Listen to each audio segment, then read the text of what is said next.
Hello,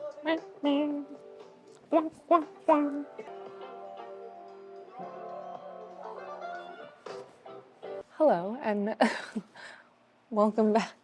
It's very Shelley Duvall. Hello, hello, hello. This is another edition of Develop With Me. Today we're doing things a little bit differently. I figure for this video, I'm gonna switch up the format a little bit and see which one works out better. And I mean, let me know what you think too. Maybe there are elements of this video or the previous video that you prefer. I don't know, let me know what you think. To make it easier to keep track, I just did 3 rolls of Cinestill 800T. And because it was 3 rolls, I did not film like the portion where my arms are in the contraption. Just know that what you saw in the last video is exactly what it's like for like a half an hour straight. Then again, I did ask for your feedback. If you like to watch me struggle with it, I mean, let me know. Maybe don't let me know. Maybe keep that one to yourself. I didn't film any of the scanning portion, but a good amount of time was spent, actually a full day really, was spent A/B testing different scans to see what the best results I could get were. The Epson V800 is like not known for its superb 35mm scans, so it's a process. With the V800 holders, there are little pegs so that you can adjust the height of the holder, which adjusts the focus of the negatives. So that took some troubleshooting as well. For what it's worth, the second notch from the top on the holder was the best one for my negatives. So I spent all day scanning yesterday and looking over the film and kind of figuring out what I wanted to say. The last video, I was so taken by surprise that I like the tone of the video completely changed, and the, you know, I felt like what I had to say changed, and I just didn't want to color correct. I didn't want to fix anything. I didn't want to do anything. I just wanted to get through it. So I fixed like the crop issue by figuring out how to batch scan using the Epson scan software, which I'll put the link to the tutorial that I used in the description. It made it so much easier. Although I'd kind of like to figure out batch scanning on ViewScan or Silverfast. I just haven't gotten there yet. I'm curious what you use and what you prefer. Do you use the Epson scan software, ViewScan, or Silverfast? I want to know your settings. I want to know all of it. My settings for Epson scan are a little controversial, but I just developed 3 rolls of Cinestill 800T, and I actually really love these photos and I'm excited to talk about them. Now the caveat is I just grabbed them from the fridge, didn't know what they were. While I was developing, I didn't know what they were going to be of, so I was just kind of talking, but it was still appropriate to what the film ended up being of. So we got to go back to 2 days ago, so we're gonna rewind back to developing. So you know what I... We're just raw dogging this video today because I have 0 talking points. We're developing 3 rolls of Cinestill 800T. I don't know what's on them. I'm still figuring out like the filming setup back here. I have 2 very cluttered shelves here that were here when I got here. And then I have this. I have no idea what to do with this. There was just a bunch of like cords like this everywhere. And there's still a lot of cords everywhere, but it was a lot gnarlier. And I just, you know, I got rid of them. It doesn't matter how, I just made them disappear. I just feel like this space could be like so much more useful. These chemicals are so nasty. This, honest to God, just looks like a big thing of urine, like really gross urine. I'm so sorry if you're watching this. Y'all are learning new things about how my brain works today. This thing is gurgling. When I developed the last roll of 800T, I was so distracted. So I'm hoping that this one comes out a little bit more normal looking. In the last video, I said this is not a teach you how to develop series. I can, but like let the last video be a lesson to you that I don't always do a great job. I mean, like kind of the bummer about being bad at developing film, which I'm a little bit bad at developing film. I'm careless, I would say, more careless than bad at developing film. And like developing film is a fun hobby and everything, but the rub is like, if you're bad at it, the only way to get better at it is to develop film. It can be like kind of expensive. You gotta really want to. And unfortunately, I do really want to all the time. Fuck, but like I cannot keep up with these film prices. I want to learn how to bulk roll. I can't figure out how to use that little like film retriever thing. This film retriever is you have a small tongue here, the small tongue here, small tongue on this model, this small tongue, as well as between the tongues into... Until you hear the film click. I don't hear no clicking. We pull the tongues back out. Can you Good. All the times. Out comes the leader, just like magic. So now I'm going to show It you didn't why work. that works. Not Here magic. is- I have tried at least 40 times on like 7 different occasions to yank that film out of the roll, and I just can't do it. Is there a secret? Am I not understanding something? The thing is I'm also garbage at using like a film opener tool. So what ends up happening is I just pry the roll of film open with my hands. Do you see what I mean? This is like low-key so embarrassing. What am I doing wrong? I recently found like all of my assignments from high school and college, and it was like so bad. It was so terrible. But I just like have such a soft spot for that little like 16, 17-year-old photographer roaming around the school campus. My photo teacher in high school was a massive, massive influence on me. She would always like slip me extra rolls of film, and at that time, you know, I was a teenager. I didn't feel seen or heard or respected by adults, and she was someone that just I felt seen by her. I actually ended up hanging some of my stuff around the studio because it was just like, I don't know, a nice way to just like appreciate younger me and like what I was trying to do. Even if I didn't really know what I was doing, I was at least understanding that I could connect my feelings to an image. I just think it's so cool that like I have actual artifacts of me figuring that out. Does that make sense, or are y'all looking at me like I just like have 3 heads? I think it makes sense, and I enjoy looking at the old photos that I made.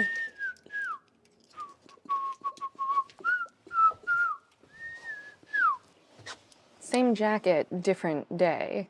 Just like the last video, we're gonna go through and develop them in Lightroom, and then I'll show you all of the fully edited images together a little bit later. So I wanna go over my controversial Epson scan settings. I said this in the last video too, but if there's a photo that I really wanna zero in on, I'll get a professional scan of it. There are 3 purposes for scanning these negatives right now: to show me, to show you, and to probably post on social media. Not controversial is setting it to color positive film. I don't want Epson Scan to invert the colors for me. I'll do that myself. 48-bit color, because even though I love cutting corners, I'm not a total heathen. 1600 DPI, because I don't want to spend an hour scanning half a roll of film. 1600 DPI puts it at about 20 minutes, but is a large enough file that I am still comfortably able to edit it. If you think I'm scanning over 100 images at 3200 DPI, you've got me completely fucked up. Rapid fire round, unsharp mask, middle. The V800 is a fickle gal with focus. I need all the help I can get. Color restoration, on. I know. I'm so sorry to the purists out there, but for me, I did A/B testing and it was the most realistic coloring. Side note, if you do color restoration, I think it automatically bumps the saturation up to 50. I bumped it back down to 0. Backlight correction, adjust per photo. Sometimes the shadows on my photos are just like really wild and deep, so this helps with that. Dust removal, I do not have time. I do not have time. If the Getty comes a-knockin', I'll rescan the film. For now, I think this is okay. These are my settings. Be mad. For my Negative Lab Pro settings, I had it on Frontier, but like, this is something else that I feel like I need to A/B test because I don't know the difference. I don't have it at a high saturation at all. So again, I'm not a purist when it comes to editing my negatives. I tend to prefer my images a little warmer, so I'm gonna fart with it a little bit. This was in an arcade in Daytona, and prior to going here, we had gone to just like some touristy spot that sells like souvenir cups. This was the day my dad went to the respite center. The benefit of looking at these scans yesterday was that I like got all my feelings out. Cry With Me is officially canceled until further notice, or until I just cry again, which is always imminent. While we were in Daytona, it was a really cloudy day. It was raining at one point, which is like such stark contrast to like the beach motif. But there were still plenty of people like ourselves that were like hell-bent on sitting outside, even though it was like 50 degrees. This light anomaly is on the negative as well. It's not like a water stain or anything, so I don't know. And personally, I don't really know what to make of these sprocket holes up here. I don't know what causes that. We also made a couple purchases, and we like waited around for a few minutes while they made mine, and then he held them up and he was like, "Do you like them?" And I was like, pause. I wear these all the time. No further comment. Oh yeah, I forgot to mention that I'm gonna be turning on the Sharpen Lab thing. It really does help. I mean, there's obviously still some hair here and there, but it's so much more doable than the last roll of film.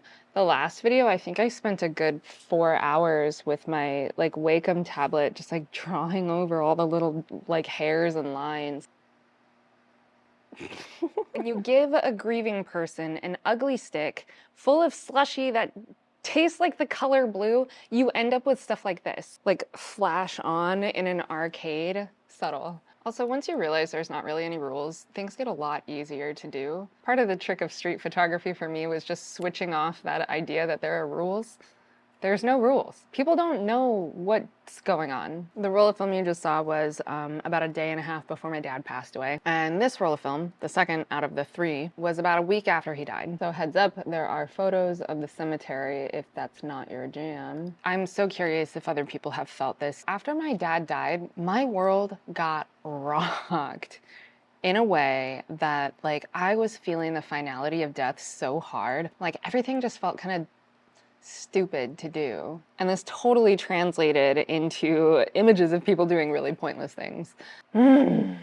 Like the total banality of having to stand there and watch them dig this grave with the tractor. I get it, it's efficient, but like, can I at least get like an old charming guy with like dirty overalls and a shovel who like tips his news cap and is like, sorry, ma'am. Oh, the crutch of the Olympus stylus is the one that I was using did not have a zoom feature, but man, I was just enthralled by this guy. Look at that cheese pull. Not a care in the world. Something I'm noticing with a lot of these photos is that the middle is a lot brighter than the edges of the photo. I don't know if this is a camera issue or a scanning issue. The camera that I shot this with was deteriorating pretty rapidly and was starting to develop light leaks, so it could have been a camera thing, but I lost the camera, so I have no idea. I do have a couple different versions of that same camera like you saw in the previous video, so I guess have to test it out. This photo sucks. Why did I take this picture? Oh, you know what? Something I forgot to mention. So the Olympus stylus that I was using would always give me a 37th frame. Every once in a while, on a rare blue moon, it would give me a 38th frame. I bought these slide film holders. Eventually it might be kind of cool to gather all of the frames into like a little collection or something. These particular photos were taken on May 21st. Dom and I went to Arkansas for a friend's event that she was putting on. So many people came and made music, and it was just like such a cool day. Oh my God, this literally does not even do it justice. It was so beautiful.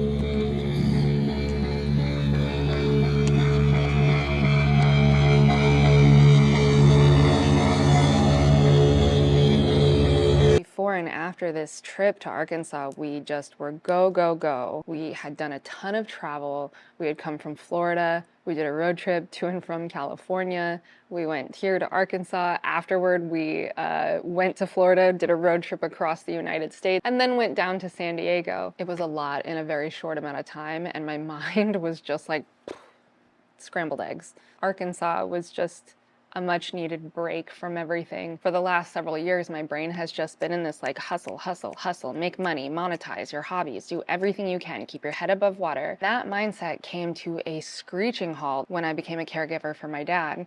So after he passed away, I just kind of felt like I was floating around. I didn't really know what to do with myself. So seeing people consume and make and just be around different forms of art with no expectation of monetizing it, like cracked, it was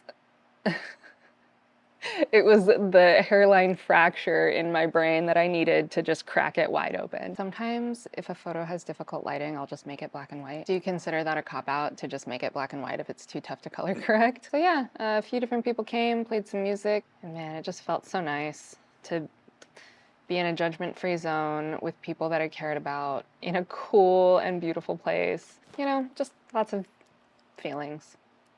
Good feelings. Don't worry, I'm not gonna cry. I refuse. Not until we get picked up. Not until I'm syndicated, baby. We got all of our emotions out yesterday. And not for nothing, but yesterday was the 6-month anniversary of my dad's passing. Somehow, it seems like it happened 5 years ago, and in the same vein, it feels like it happened last week. Time just like doesn't track.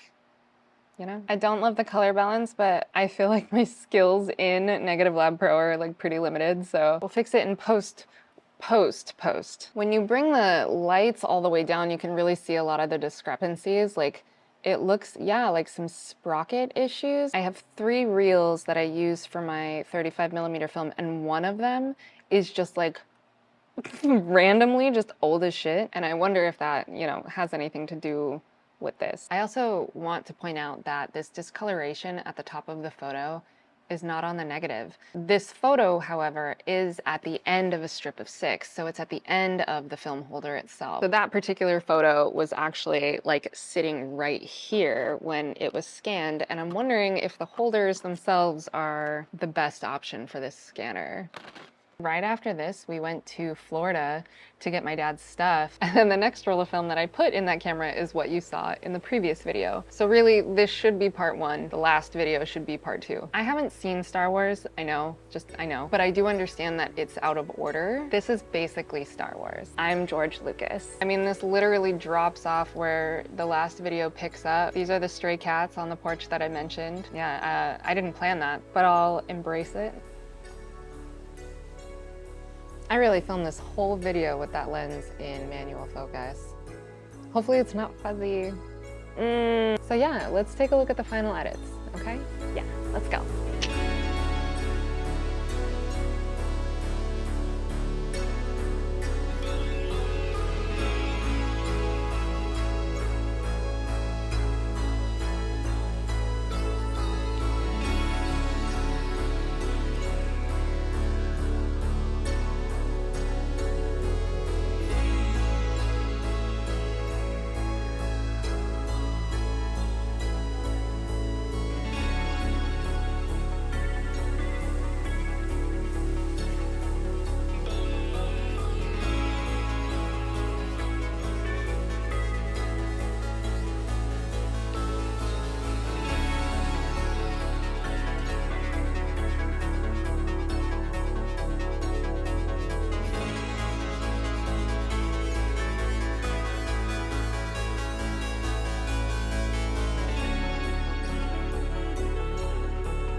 Ugh, I'm so sad that I lost this camera. Like, obviously looking at the photos that I took with it, it was very much deteriorating, but it was just like my buddy. I think every photographer can understand having a camera that just kind of feels like a ride or die. No matter what, it's just like with you all the time, and that was this camera for me. So I will mourn the loss of my little Olympus stylus, but I know it's in camera heaven somewhere, light leaking all over the place. As always, I'm curious to know your thoughts.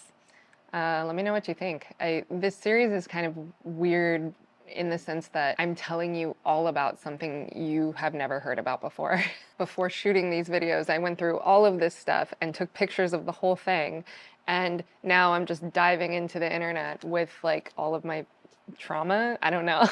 Mostly, I'm just interested in not being so isolated as a photographer and hearing about how other people do things. And I think I'm just kind of interested in starting a conversation because I don't get to talk about this stuff with a lot of people. So I'm effectively searching for my community online. I guess I'll post these on Substack. My friend introduced me to Substack, and the first thing I thought of was LiveJournal. Way back in the day, I used to post all the photos I would take to LiveJournal. And now I'm just reverting back to full feral teenage Jessy that posted everything on the internet. format in long form. You know, I don't know what the format of the next Develop With Me will look like, but I'm enjoying doing this, and I'm enjoying experimenting and trying things, and also just learning how to be a better developer and editor in general. So yeah, I'm just looking to start a conversation or start shit. I don't know, depending on how you take it. You might be really offended by my Epson scan settings. 1 year ago, I would want to fight me. I'm trying to get into like a workflow groove, right? So I feel like I want to post these photos to my Substack. So I'll put a link to my Substack in the description box. How should I end video? How do people end videos? Like, honestly, I feel like I don't know. I'm just like, okay, bye. Maybe I'll try to end every video on like a compliment, you know, end it on like a high note. Your eyes are my favorite color. Love you. Bye.